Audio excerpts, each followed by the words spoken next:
Alors merci de cette invitation et de cette introduction. Effectivement, dans l'origine du sol, dans le dernier chapitre, je parle de la convergence de la démarche de l'agriculture biologique et de la démarche de la préservation des sols comme d'une nécessité impérieuse et aussi d'un chemin difficile. C'est pour ça que je suis vraiment très content d'être ici aujourd'hui et de voir certains d'entre vous qui commencent à emprunter ou à penser à ces chemins difficiles et qui ont ce mérite d'être des pionniers et de montrer la faisabilité de choses auxquelles d'aucuns ne croient pas, puisqu'on lit encore sur Internet et dans des bons journaux des tribunes honteuses, sacrilèges sur l'agroécologie, qui la traite d'approche naïve destinée à ruiner l'humanité. Effectivement, si en 1650 on écrit que l'homme ne peut pas voler, l'homme ne vole pas au XXe siècle. Enfin, si on croit les gens qui écrivent en 1650 que l'homme ne peut pas voler, ne pourra pas voler, ça ne marche pas. Alors, moi, je ne suis pas là pour vous parler de l'aviation, ni du trafic aérien. Je suis là pour vous parler de sol. Et je voudrais vous citer une phrase de Franklin Delano Roosevelt, donc le président américain du New Deal, de la relance de l'économie après la crise de 29, qui dit: un peuple qui détruit son sol se détruit lui-même. Et je vais essayer de vous montrer en quoi, par rapport au climat et au cycle de l'eau, c'est effectivement tout à fait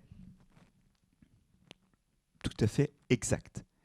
Et puis après, on pourra peut-être commenter ensemble pourquoi, à une certaine époque, les politiques sont capables de dire ça, et ensuite de faire le contraire. Alors, le premier point dont je voudrais vous parler, je voudrais vous emmener à une époque que même les plus âgés d'entre nous ne connaissent pas. Je voudrais vous emmener il y a 450 millions d'années, c'est-à-dire juste au moment où apparaissent les sols. Les sols n'ont pas toujours été là. Et à 450 millions d'années, les sols apparaissent. En fait, ils apparaissent parce que certaines algues vont être capables de vivre sur Terre. C'est une prouesse pour une algue, parce qu'une algue, vous savez, elle trempe dans l'eau, où il y a de l'eau, des sels minéraux, des gaz, de la lumière. Ça marche. Quand on passe sur Terre, il faut vivre en fait à l'interface entre l'air, où il y a de l'eau, alors pas tellement d'eau en fait, des gaz, de la lumière, et puis ce qui est en dessous, où se retrouve en fait stocké plus ou moins l'eau, et puis où se trouvent les sels minéraux. Il faut être capable d'explorer le sol, mais les algues, elles n'ont pas de racines, elles ne savent pas faire. En fait, il y a 450 millions d'années, en gros, elles arrivent à le faire en s'associant à des champignons qui, eux, sont vraiment capables d'aller explorer le sol. Cette association entre des algues et des champignons va coloniser le monde, et ce qu'il en reste aujourd'hui de cette association, c'est que 9/10 des plantes sont associées au niveau de leurs racines à des champignons que ces plantes nourrissent et qui vont faire les courses pour elles. Ces plantes-là, s'il n'y a pas de champignons, elles ne peuvent pas vivre, elles ne peuvent pas exploiter le sol. C'est très méconnu parce que comme ces champignons sont partout, ça marche tout le temps. Ce n'est pas limitant du tout. Mais aujourd'hui, la plupart des plantes en fait reposent sur des champignons pour aller chercher l'eau et les sels minéraux dans le sol. Bref, ça n'a rien à voir avec le propos d'aujourd'hui, mais l'histoire c'est qu'à un moment cette association se met en place et là il commence à y avoir quoi? Des sols. Pourquoi? Parce que d'une part, les parties souterraines de ces plantes et ces champignons retiennent les débris. Quels débris? Les débris d'une production de matière organique accrue, puisque ces algues deviennent capables d'aller par le biais du champignon chercher plein de sels minéraux, donc les débris de plantes. Et en même temps, comme ces débris s'accumulent et qu'il y a des champignons qui sont présents dans le sol et qui, disons-le, commencent à chatouiller un petit peu les roches, l'altération des roches se fait plus vite. Donc il y a plein de débris de roches modifiés, plein de restes de végétaux, le tout retenu par l'entrelac, d'abord des filaments de champignons, puis bientôt des racines qui apparaissent secondairement et qui sont en fait des pores d'accueil pour accueillir plus de champignons. Bref, tous ces débris sont retenus et cette histoire de débris végétaux en décomposition et de morceaux de roches en transformation, ça s'appelle le sol. Et les sols apparaissent. Et l'apparition des sols est une vraie révolution. C'est un vrai changement majeur dans le monde d'alors. Le monde ne sera plus jamais ce qu'il fut, et c'est tout simplement l'origine du monde tel que nous le connaissons, notamment en termes de conséquences sur le climat et sur l'eau. Et donc je vais m'intéresser successivement aux conséquences d'abord sur le cycle de l'eau. En fait, j'ai dressé le cycle de l'eau actuel, voilà. Et puis ensuite, aux conséquences sur le climat. Alors, cette sortie des eaux, des végétaux et cette métamorphose des écosystèmes terrestres, elle va d'abord changer le cycle de l'eau et elle va en fait mettre en place quelque chose qui, vous l'avez dit à l'instant, va être une éponge. Pourquoi ? Parce que dans le sol, il y a des trous. Et dans ces trous, quand il pleut, l'eau elle est plus retenue que si l'eau pleuvait sur une roche nue ou sur une surface bétonnée. En fait, cette histoire-là, cet effet éponge, Jacques Thomas en reparlera après moi plus en détail sur la nature exacte de ces trous, mais il y a à la fois des trous suffisamment petits pour retenir l'eau, d'autres plus gros dont l'eau s'échappe facilement, mais comme ils sont mal connectés entre eux, il y a un certain temps d'échappement. Le temps que ça passe d'un trou à l'autre, c'est pas un chemin direct. Et donc, le sol est vraiment une éponge. Et la question qu'on peut se poser, c'est d'où viennent ces trous. Et je voudrais vous sensibiliser sur le fait que, naïvement, aujourd'hui, nous les créons par labour. La porosité du sol agricole, elle est entretenue par le labour aujourd'hui. Mais en fait, elle est mal entretenue parce que ce n'est pas une porosité durable. Parce qu'elle n'a pas les caractéristiques de la porosité, elle n'a pas les caractéristiques des trous, j'allais dire, naturels. Mais j'aime pas dire ce mot parce que l'homme est dans la nature et donc ce que fait l'homme est naturel. La porosité spontanée. D'où vient la porosité spontanée ? Il y a deux types de porosité. Il y a la porosité du vivant et la porosité de la mort. La porosité du vivant, c'est qu'il y a des choses qui se déplacent dans le sol et qui font des trous. Il y a des vers, par exemple, qui font des trous. Et alors là, c'est des trous bien connectés, pour le coup. Mais vous savez, il n'y a pas que les vers qui se déplacent. Il y a aussi des choses qui sont beaucoup plus petites, qui font 1 centième de millimètre et qui se déplacent très activement dans le sol parce qu'ils se déplacent à la recherche de bactéries qu'ils avalent. C'est les amibes. C'est un des rôles peu connus des amibes du sol. C'est que les amibes, en se déplaçant, elles font des trous. Une amibe, c'est une sorte de petit gel. Vous connaissez les plus grosses d'entre elles sous le nom de blob. Dans la région, on connaît bien les blobs à cause d'Audrey du Sautour, qui a son blob jaune. Mais des blobs, il y en a toutes les couleurs. Et si vous voulez retrouver des blobs, il y a une émission de E égale M6 là, qui est passée il y a 2 semaines. Vous pouvez trouver le replay, un blob E égale M6. Il y a aussi des blobs, des amibes géantes. Mais la plupart des amibes sont petites. Elles sont plutôt autour d'1 centième de millimètre. Et quand elles se déplacent, elles font un trou. Et justement, c'est un petit trou qui retient bien l'eau, ça. Parce que c'est un petit trou. Et puis, quand elles se déplacent, d'abord, elles expulsent de la cellule tout ce qu'elles n'ont pas pu manger des bactéries, donc elles rejettent de la matière organique. Et ça tapisse le trou et ça le stabilise. Parce que c'est un peu gluant, la matière organique. Voilà un trou stable. Ce n'est pas un trou de labour qui s'écroule lentement parce qu'il n'est pas enduit de matière organique. Donc d'abord, elles enduisent ce trou de matière organique de tout ce qu'elles ont rejeté, puis en même temps, quand elles avancent, elles sécrètent un espèce de mucilage qui évite qu'elles soient elles-mêmes blessées par les morceaux de la roche. Donc entre leurs déchets et ce qu'elles sécrètent comme lubrifiant, elles tartinent le trou d'une façon qui le stabilise. Voilà, un bon trou. C'est un trou tartiné de matière organique. Et donc et les vers, ils font pas mieux. Ils font caca, ils font surtout du mucilage, et ils font aussi des trous stabilisés. Donc ça, c'est le trou de la vie. Et puis il y a le trou de la mort. Alors le trou de la mort, c'est tous ces organismes qui vivent dans le sol en s'introduisant à force dans le sol. C'est les racines, mais c'est aussi les champignons, les filaments de champignons. Vous voyez, là, on retrouve 2 échelles. Alors là, ça ne fait pas un trou. Quand un filament grandit et s'infiltre dans le sol, ou quand une racine grandit et s'infiltre dans le sol, ça ne fait pas un trou. Mais déjà, ça libère de la matière organique. Ce qu'on appelle notamment pour les racines la rhizodéposition. Une racine, ça libère de la matière organique de 2 façons. D'abord, par des processus actifs de sécrétion, parce que ça envoie autour de soi, et les champignons font la même chose d'ailleurs, ça envoie autour de soi des molécules qui vont permettre de modifier la vie microbienne. Ça, c'est important parce qu'il ne faut pas être agressé. Donc, ça envoie des antibiotiques, des choses comme ça, typiquement de l'acide salicylique en particulier, des benzoxynamides pour les céréales. Enfin, c'est tout un tas de trucs qui vont modifier les microbes. Donc ça, c'est la sécrétion. Et puis, il y a tous les accidents, les cellules qui meurent, les fuites. Et au total, 10 à 40% de la photosynthèse finit libérée par des cellules vivantes. Vous allez me dire, c'est sympa, ça va agréger les particules du sol, mais c'est toujours pas un trou. Oui, mais après, ça meurt. la plupart des petites racines finissent par mourir. Toutes ne deviennent pas grandes.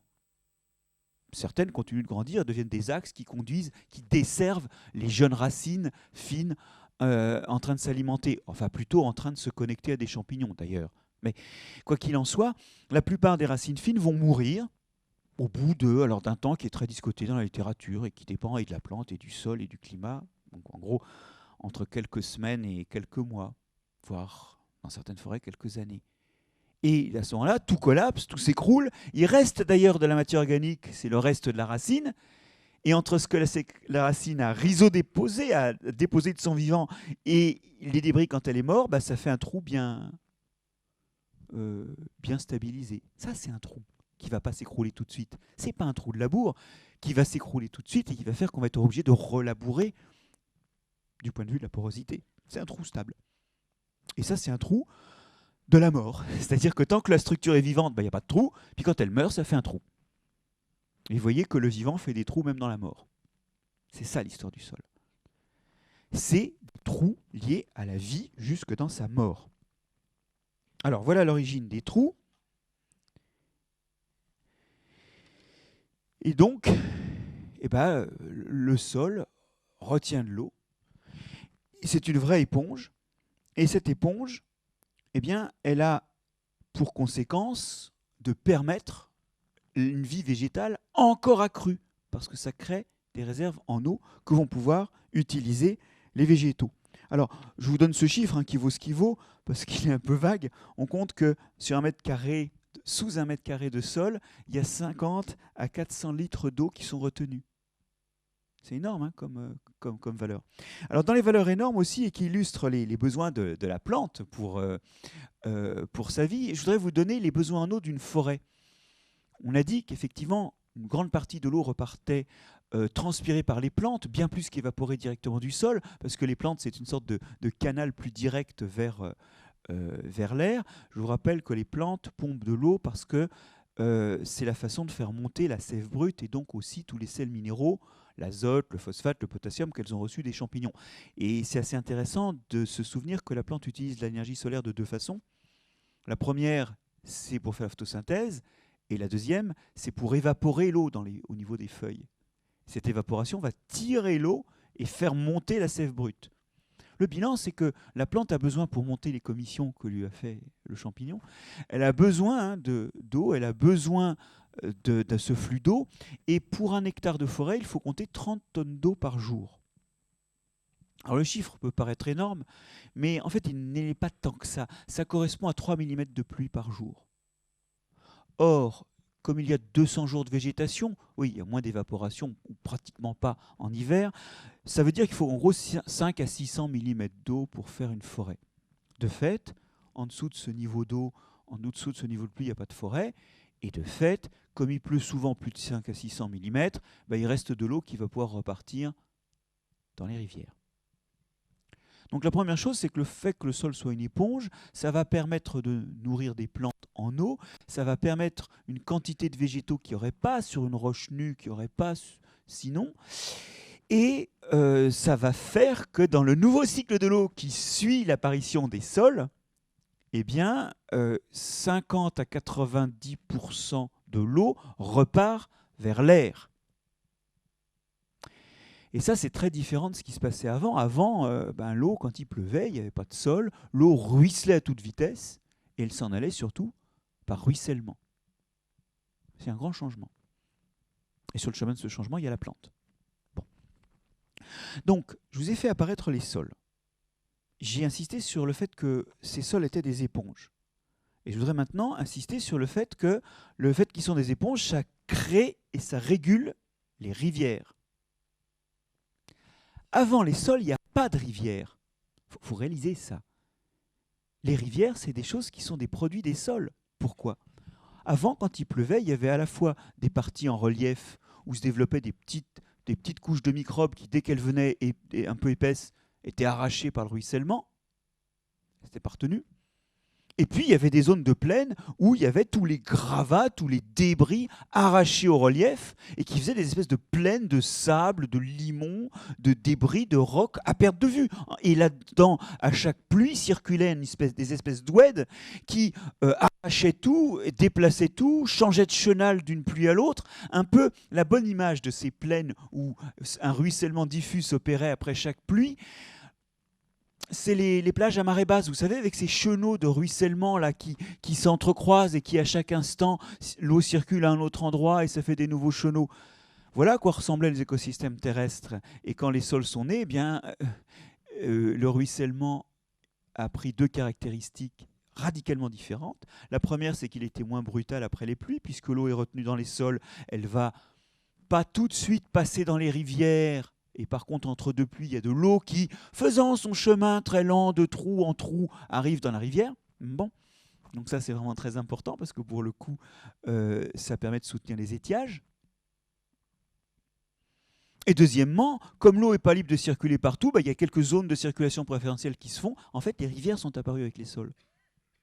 C'est ça qu'on ne réalise pas, c'est qu'avant, il n'y avait pas de rivière. Il y avait des écoulements diffus. Il faut regarder les dynamiques d'oued dans les déserts pour se donner une vague idée de ce qu'était le ruissellement de l'eau avant. L'ex-Sémagref, qui maintenant, après devenu l'Istria, a fusionné avec l'INRA, en INRAE, avait de grands bassins versants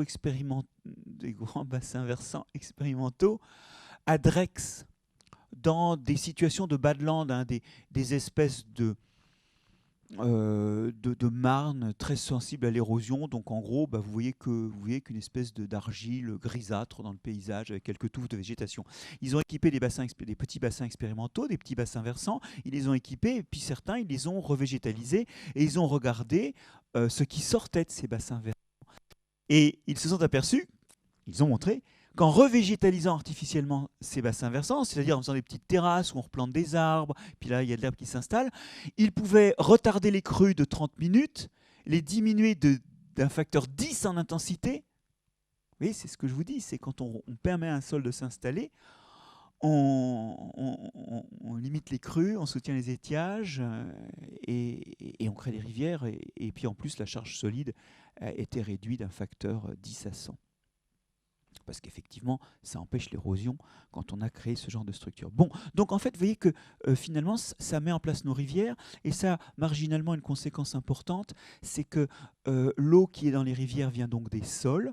Elle a emporté dans les sols une partie des sels minéraux qui sont libérés par l'attaque des roches ou la minéralisation de la matière organique, l'attaque de la matière organique. Donc il y a de l'azote, du phosphate, et en fait, les sols non seulement font des rivières, mais ils bâtissent leur fertilité. D'accord ? Ils bâtissent leur fertilité, c'est-à-dire que dans ces rivières, il va y avoir de quoi manger. Et d'ailleurs, quand ces rivières feront des fleuves qui arrivent à la côte, ça va faire des côtes poissonneuses. Des côtes où il y a à manger, il y a des algues, donc il y a du plancton, donc il y a des petits animaux, donc il y a des plus gros qui mangent des petits animaux, donc il y a du poisson. Et je dis souvent que c'est ça qui explique les ennuis qu'on a en ce moment avec la Grande-Bretagne et les droits de pêche sur les côtes anglaises. Pourquoi nos pêcheurs n'ont pas envie d'aller au milieu de l'Atlantique ? Parce qu'au milieu de l'Atlantique, il n'y a rien à manger. Il n'y a pas d'azote, il n'y a pas de phosphate, il n'y a pas de fer.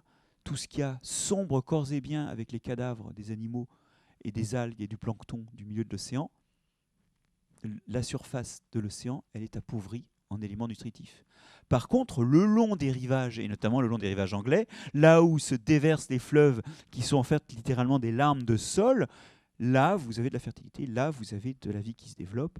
Et le point marginal, c'est que ces sols, en nourrissant bien l'eau qui ruisselle, vont faire la fertilité des zones littorales et notamment donc faire ces zones où nos pêcheurs peuvent travailler.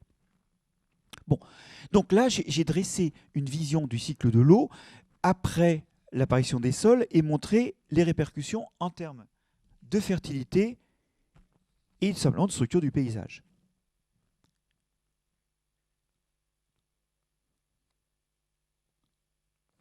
Alors maintenant j'en arrive au climat. Il faut bien réaliser que d'un point de vue climatique, les sols ont aussi engendré, les sols et pour être honnête, les plantes qui les accompagnent, l'un et l'autre sont en fait liés comme la poule et l'œuf, vous le sentez. Ils ont entraîné une modification drastique du climat pour plusieurs raisons. La première, c'est que on a beaucoup plus de photosynthèse quand on est capable de nourrir une plante que quand on a juste des croûtes de microalgues ou de bactéries photosynthétiques. Et donc, vous allez avoir du CO2 qui va être pris dans l'atmosphère et qui va devenir de la matière organique vivante ou morte et pas encore décomposée dans les sols. Donc, vous créez un plus grand stock de matière organique, et cette matière organique, c'est autant de CO2 qui n'est pas dans l'atmosphère. C'est la première chose. La deuxième chose, c'est que vous avez compris que aussi, on exporte plus de fertilité vers les océans, parce que sous un sol, la roche s'altère plus vite et libère plus de pouvoir nutritif que si elle s'altérait simplement sous l'effet de la pluie, c'est-à-dire juste au moment où il pleut, puis après ça sèche et il ne se passe plus rien. Donc cette augmentation de l'altération va mettre de la fertilité dans les rivières et sur les littoraux, comme je vous le disais à l'instant, et donc vous dopez la production aussi d'algues sur les littoraux. Donc globalement, par la photosynthèse, accrue aussi bien sur place que dans les écosystèmes aquatiques, vous pompez du CO2. Première chose. Mais ce n'est pas la seule façon dont vous allez pomper du CO2. Et donc, vous le comprenez, en filigrane, je suis en train de refroidir le climat là. Alors c'est paradoxal, parce qu'aujourd'hui, notre problème, c'est le problème inverse.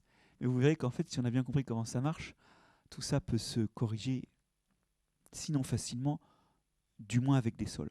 Alors, j'en viens maintenant au deuxième mécanisme, qui est un mécanisme un tout petit peu plus difficile à comprendre, parce que j'ai parlé de carbonate, mais les ions carbonates qui sont dans l'eau, ils viennent simplement du CO2 de l'atmosphère. Le gaz carbonique, quand il rentre dans l'eau, il va être dans l'eau à la fois sous forme de CO2 et puis sous une forme un peu différente qu'on appelle les carbonates. Et les carbonates, ils ont la caractéristique de précipiter avec le calcium sous forme de calcaire. Bien. Quand vous avez des sols qui altèrent plus vite la roche, vous libérez beaucoup plus le calcium qu'il y a dans les granites, qu'il y a dans les basaltes, qu'il y a dans les calcaires. Alors si vous le libérez dans les calcaires, ça ne compte pas, parce que quand vous le libérez, vous faites du CO2, donc ce que je vais dire ne compte pas. Mais si vous libérez du calcium qui vient de basalte, qui vient de granit, qui vient de roches non carbonatées, eh bien, ça passe dans l'eau, ça arrive dans l'océan, et là, ça précipite avec des carbonates. Qui prend des carbonates, les remplace à partir du CO2 de l'atmosphère. Donc vous avez un autre mécanisme qui est que le CO2 atmosphérique va précipiter beaucoup plus sous forme de carbonate après qu'il y ait eu des plantes terrestres et des sols qu'avant. Et vous avez donc deux pompes qui vont boire le CO2 de l'atmosphère, la photosynthèse et la création d'un plus gros stock de matière organique qu'avant, et d'autre part, une accélération de ce qu'on appelle la pompe océanique des carbonates, la précipitation de carbonate de calcium. Les quantités de calcaire sur Terre se sont considérablement, la production de calcaire sur Terre s'est considérablement augmentée après l'apparition de la vie. Bref, vous êtes en train de refroidir le climat, et ça n'a pas manqué. À la fin du Dévonien, vers 380 millions d'années avant le présent, donc là encore, je pense qu'il n'y a pas beaucoup d'entre nous qui s'en souviennent, mais il a fait très froid, il y a eu une glaciation énorme qui a liquidé 75% des espèces vivantes. La glaciation de la fin du Dévonien, c'est une glaciation terrible. Vous avez des glaciers à 30 degrés de latitude nord et sud. Ça veut dire qu'à Nairobi ou au Caire, il y a des glaciers. Ça a été un coup de froid assez violent. On comprend que ça a tapé sur les doigts de pas mal d'espèces d'une façon létale pour certaines d'entre elles. Et surtout, ça nous illustre un truc qui est que, contrairement à un roman répandu, les espèces vivantes foutent le bordel autour d'elles. Il n'y a pas de loi que dans le vivant, il y a des grands équilibres, nulle espèce n'abuse ou ne détruit son milieu. Toutes les espèces peuvent, à un moment ou l'autre, détruire leur milieu. Je pourrais vous en raconter des pelles de destruction du milieu par les espèces vivantes. Okay, et donc l'homme ne fait pas de différence avec les autres espèces. Il est potentiellement nuisible pour l'environnement dans lequel il vit. C'est-à-dire, en fait, pour lui-même. Parce que lors de cette glaciation, ça n'a pas été forcément la fête pour les plantes. Vous y êtes. Donc des espèces qui sont capables de modifier l'environnement au point de se nuire à elles-mêmes, il y en a pratiquement autant que d'espèces vivantes. Et j'insiste là-dessus, ça veut dire que l'homme est profondément naturel. Ça, c'est pas du tout ce que je voulais raconter aujourd'hui, mais c'est un truc dont il faut se convaincre. Si on reprend les choses comme ça, alors on s'aperçoit que la caractéristique de l'homme, c'est d'être une espèce comme une autre, avec la conscience en plus de ce qu'est une espèce. C'est-à-dire quelque chose de potentiellement nuisible pour son environnement et donc pour soi-même. Mais donc, après vous avoir raconté cette catastrophe qui illustre comment le vivant peut se planter, d'accord, se dresser des obstacles à soi-même dans son existence, j'ai quand même montré que les sols avaient contribué à refroidir le climat. Et d'ailleurs, ce refroidissement va nous suivre depuis 450 millions d'années jusqu'à l'époque actuelle, où, avec des hauts et des bas, il y a des glaciations, des périodes chaudes, mais avec des hauts et des bas, la température moyenne ne cesse de diminuer sur Terre. Parce qu'il y a toujours plus de sol, plus de plantes. Vous allez me dire, bon, c'est paradoxal, parce que finalement, on se retrouve dans une tendance longue où on a un refroidissement à cause des sols. Alors ça, c'est la tendance historique du climat. Le climat n'a cessé de se refroidir. C'est évidemment pas la tendance, enfin c'est la tendance historique longue. C'est pas la tendance récente.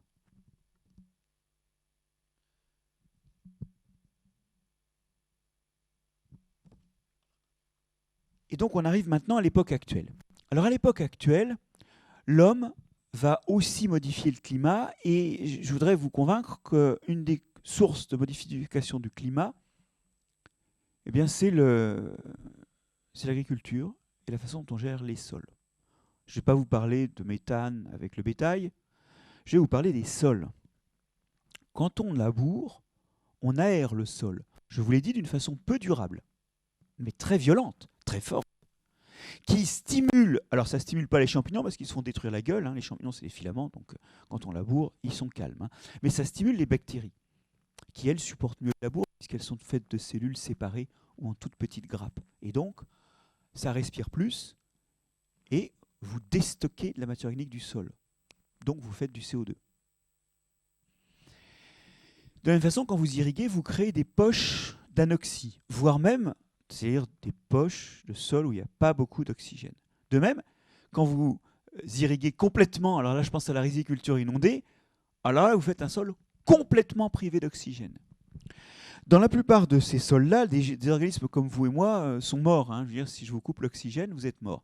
Mais il y a des bactéries qui sont capables de respirer sans oxygène. Alors vous allez me dire, c'est un peu fort ça ? Oui, les bactéries et les microbes, c'est beaucoup plus fort que les animaux. Ça fait des choses bizarres. Par exemple, moi je connais des bactéries qui respirent en utilisant non plus l'oxygène, mais le CO2 pour respirer. C'est pas très efficace et donc elles le font que quand il n'y a pas d'oxygène. Par contre, quand il n'y a pas d'oxygène, alors là, ça peut être valable parce qu'il n'y a pas d'autre façon de faire. Faute de grive, il faut des fois se contenter de CO2. Et le déchet de ça, c'est du méthane. Un gaz à effet de serre qui a un effet de serre 50 fois plus élevé que le CO2. D'autres bactéries sont capables d'utiliser le nitrate pour respirer. Et ça donne du protoxyde d'azote, un gaz qu'on appelle le gaz hilarant aussi, mais qui n'a rien d'hilarant parce que quand on s'en sert pour rigoler, ça finit par faire des problèmes nerveux et de dépression assez graves. Donc c'est pas du tout un truc à utiliser pour rigoler. Alors même que les petites cartouches qui servent à faire de la chantilly sont souvent utilisées justement pour s'amuser. Bon, donc déjà il n'est pas hilarant à cause de ça, mais il n'est pas hilarant non plus ce gaz à cause de sa contribution à l'effet de serre, puisqu'il est 240 fois plus efficace que le CO2 en termes d'effet de serre. C'est un gaz à effet de serre très important. Évidemment, quand un sol produit du méthane ou du protoxyde d'azote, il ne reste pas dans le sol, il passe dans l'air, et là il contribue à l'effet de serre. En d'autres termes, certains gestes sur les sols peuvent augmenter la production de gaz à effet de serre. C'est ce qu'avait repéré Rudiman. Rudiman, c'est un grand climatologue américain qui s'est aperçu qu'il y avait une situation paradoxale, c'est que normalement, depuis 5-6 000 ans, on devrait rentrer en glaciation. Vous savez qu'on est, depuis 2 millions d'années, sur des cycles de glaciation qui ne sont pas vraiment déterminés par le vivant, ceux-là, mais par des changements de position de la Terre, des changements d'inclinaison de la Terre, bref, des causes astronomiques qui sont un peu externes au vivant. Et chaque fois qu'on rentre en glaciation, pour des raisons complexes qui sont liées à quelle est la zone où s'opère la mousson, pour faire simple, qui change en fonction du climat, et de l'insolation, en fait, le CO2 dans l'atmosphère et le méthane diminuent et la température baisse. Et donc, on peut dire, à partir des cycles astronomiques, on peut prédire où est-ce qu'on devrait en être du processus soit de glaciation, soit d'interglaciaire, et notamment où on devrait en être en termes de CO2 et de méthane. Donc, Rudiman il utilise toutes les glaciations précédentes et il nous dit, depuis 10 000 ans, la courbe de CO2 devrait diminuer et la courbe de méthane devrait diminuer. Or, ce qu'il observe, c'est que, en fait, il y a 10 000 ans, le CO2 décroche de sa tendance baissière attendue et se stabilise c'est le début de l'agriculture retournée. C'est le début du labour. Émission de CO2. Ensuite, vers 5000 ans, c'est le méthane qui, par rapport à sa tendance baissière déjà amorcée, va décrocher. Et ça, c'est le début de la riziculture inondée en Asie. Alors, Rudiman publie un très beau livre, La charrue, la peste et le climat, où en plus il utilise les grandes pestes pour prédire que quand l'agriculture régresse, le climat se refroidit. Et il fait un tour de force, un peu discuté, il faut le dire, de prédire le petit âge glaciaire qui, entre le Xe et le XVIIIe siècle, a refroidi l'Europe, XIIe et XVIIIe, on va dire, et les grandes pestes qui ont entraîné, quelque temps avant, une régression de l'agriculture, riziculture inondée ou agriculture retournée en Europe et en Asie. Sachant que là-dedans, les Amérindiens ne comptent pas, puisqu'eux, ils n'ont jamais labouré. Bah oui, ils n'ont pas d'animaux de trait, donc eux, ils n'ont jamais labouré. Donc eux, ils peuvent mourir ou pas mourir, ça ne change pas tellement le taux de CO2 qui sort du sol chez eux. Donc j'en reviens à ça, il fait un tour de force qui est de montrer que certains refroidissements récents sont avec quelques délais liés au recul de l'activité agricole. Bon, alors, le modèle de Rudiman est très discuté, mais ce qui est assez amusant, c'est que quand on regarde bien les gens qui le discutent, on sent qu'en filigrane, ils ne croient pas que le climat puisse dépendre du sol.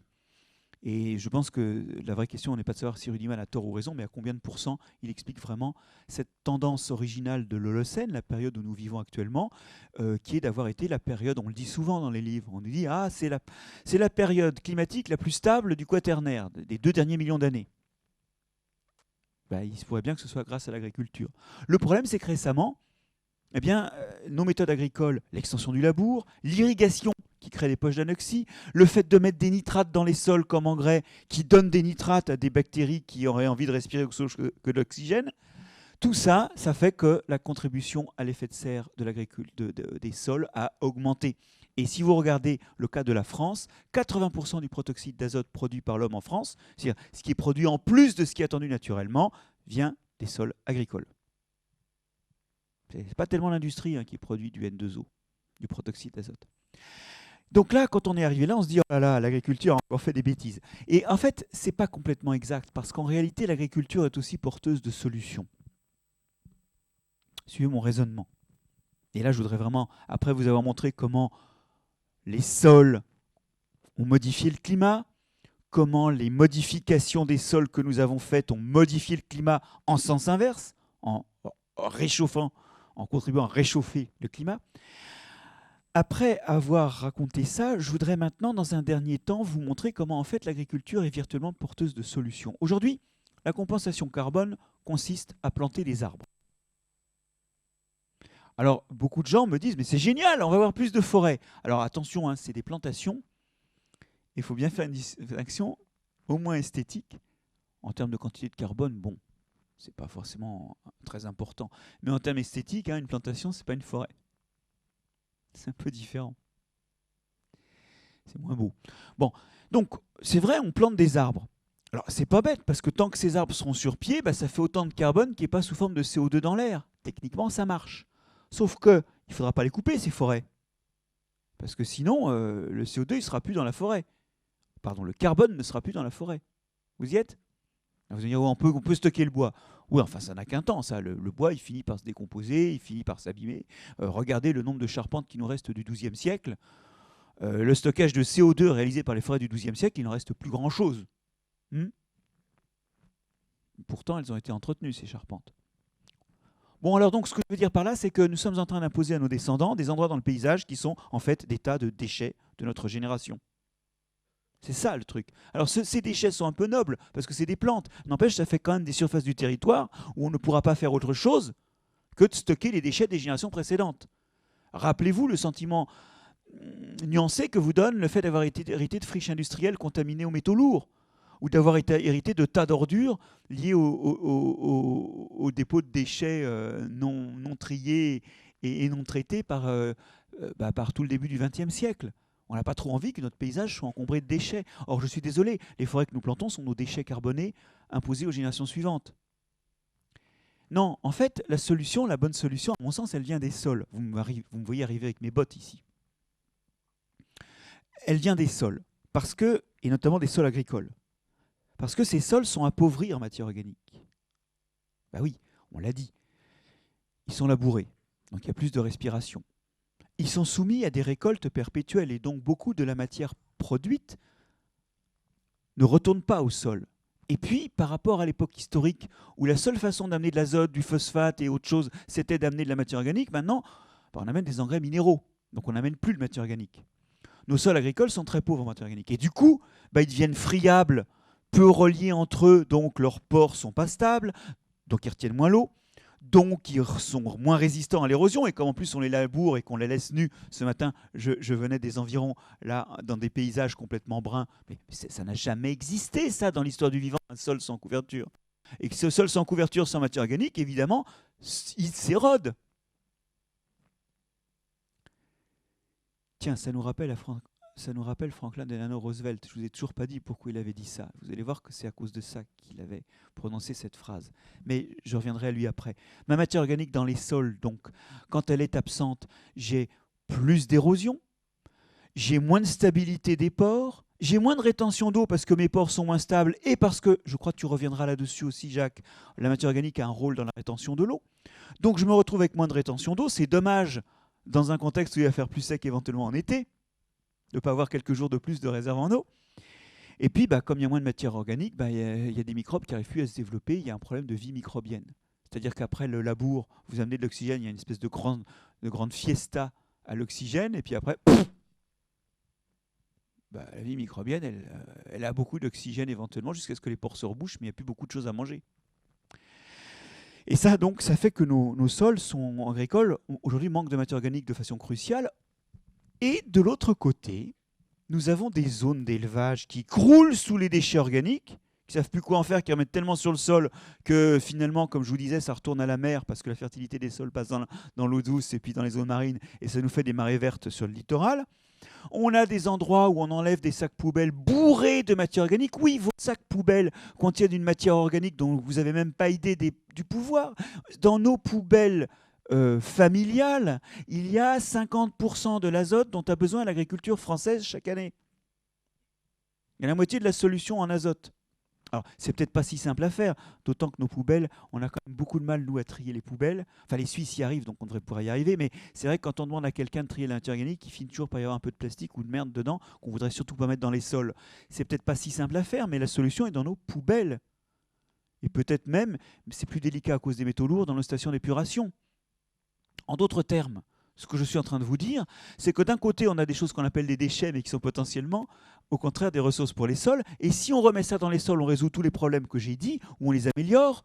Et donc, on n'est pas en train d'occuper l'espace avec des déchets qui emmerderont la génération suivante. On est juste en train de lui donner un outil plus en état de fonctionnement. Et au passage, on stocke du carbone. C'est l'initiative 4 pour 1000 qui avait été lancée par quelqu'un pour qui j'ai de l'estime, une grande estime, notre précédent ministre de l'Agriculture, en fait le dernier qu'on ait eu qui soit un ministre de l'Agriculture à mon sens. J'espère que ce n'est pas enregistré. Stéphane Le Foll donc, avait lancé cette initiative du 4 pour 1000 qui repose sur un calcul tout bête qui dit que si on augmente chaque année de 4 pour 1000 la teneur en matière organique de tous les sols, 4 pour 1000 c'est 0,4% par an, eh bien, chaque année, on stocke dans le sol l'équivalent du surcroît de CO2 que l'homme injecte dans l'atmosphère chaque année. Alors, on ne fera pas ça dans tous les sols. Moi, je ne me vois pas aller faire ça dans les sols d'Amazonie, par exemple. Mais ce que ça veut dire, c'est que les ordres de grandeur sont compatibles. On a, en mettant de la matière organique dans les sols, un levier qui est un levier significatif par rapport au réchauffement climatique. Et, pardon d'avoir l'air négatif sur ce que vous avez dit en introduction, parce qu'en fait, je ne le suis pas. Je pense que vous êtes vraiment dans la perspective de solutions constructives, mais il traîne derrière ce que vous avez dit, quelque chose que nous traînons tous, qui est une sorte de résignation au fait que le climat va changer.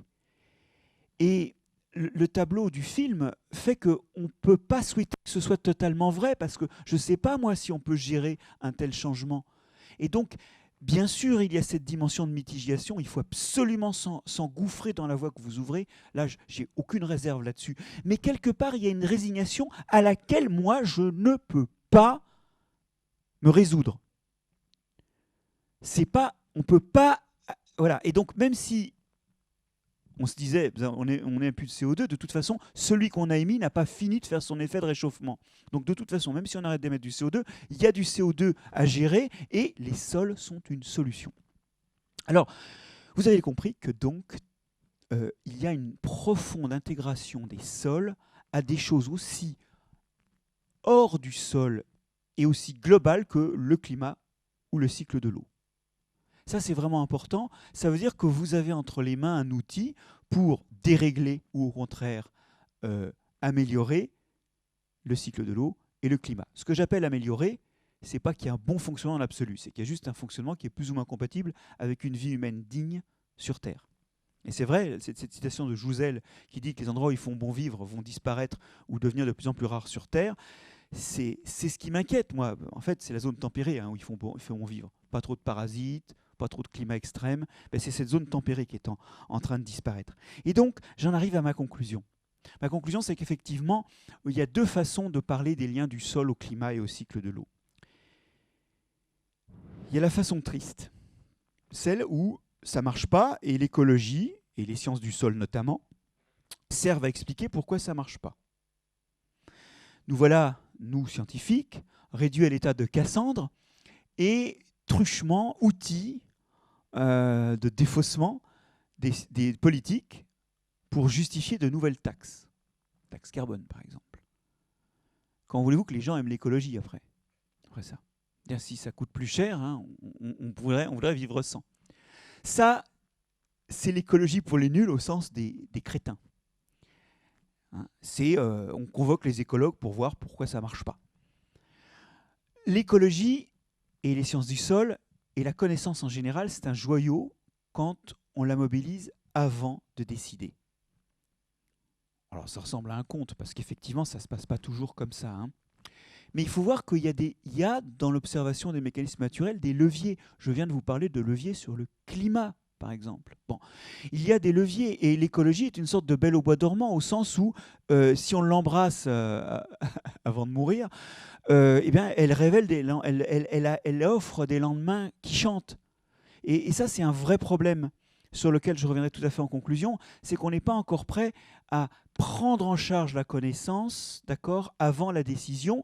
Or, il y a des choses dont on n'a même pas idée, comme par exemple le fait que la solution pour le climat, elle est juste dans l'amélioration de la qualité des sols. Bon, ça me fait un petit peu mal de voir que le 4 pour 1000 a un peu disparu. Je voudrais maintenant vous raconter pourquoi Franklin Delano Roosevelt avait écrit cette phrase que je vous rappelle, une nation qui détruit ses sols se détruit elle-même. Suite à une agriculture un petit peu violente, dans le Texas et dans les environs, il y avait eu dans les années 30 une érosion éolienne terrible, décapant certaines exploitations et enterrant d'autres exploitations, qui avait conduit à des milliers de ruines et de migrations vers la ville, qui avait inspiré notamment à Steinbeck les raisins de la colère. Et c'est à la suite de ça qu'il y avait eu transitoirement une prise de conscience aux États-Unis de l'importance des sols. Cette prise de conscience, on la voudrait. On la voudrait vraiment et de toute urgence. Or aujourd'hui, c'est dans l'indifférence générale que les sols vivent ce qu'ils vivent. Et je vais vous dire, ce n'est pas les agriculteurs qui les abîment, les sols, qui les tuent. On dit souvent qu'il y a des sols qui sont morts, ce n'est pas vrai. Certains ont dit que les sols agricoles étaient morts. Non, ils ne sont pas morts. Ils sont estourbis. Ceux qui tuent les sols, c'est les citadins, par l'extension des villes. Alors ça, par contre, une dalle de béton, ça tue un sol. Hein. Et en fait, paradoxalement, ce n'est pas à vous que je devrais parler, c'est plutôt aux citadins qui, en étendant leur ville, baissent les surfaces, imperméabilisent des surfaces qui pourraient gérer le cycle de l'eau et détruisent des ressources pour l'alimentation de l'humanité, puisque vous savez que ce chiffre qu'on donne, c'est qu'un département français de taille moyenne de surface agricole disparaît tous les 7 à 10 ans en France. Alors, finalement, et ce sera ma conclusion, il est absolument urgent d'expliquer à tout le monde, agriculteurs et citoyens aussi, qui, ou d'ailleurs par leur geste de consommation, justifient l'agriculture qui a produit ce qu'ils consomment, il est temps d'expliquer à tout le monde ce que sont les sols. Alors, je l'ai fait comme j'ai pu.